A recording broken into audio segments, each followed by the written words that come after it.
In this video, I'm going to show you how to make typography design on Canva.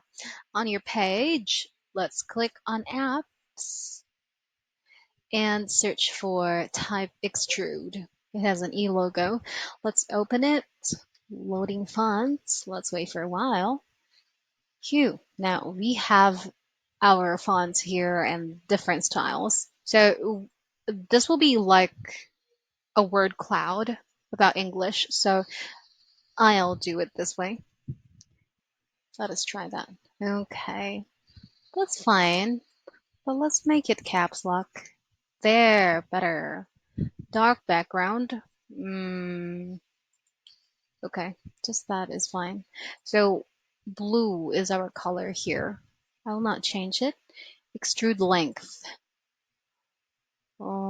How about that? I think that's nice already. 237.8. Extrude angle. Oh, okay. This is okay already. This is really helpful for, you know, all of my homework at the university. Outline thickness.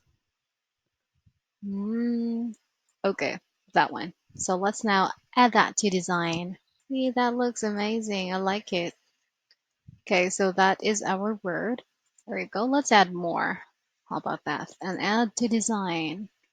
And you can just continue doing your design however you like it.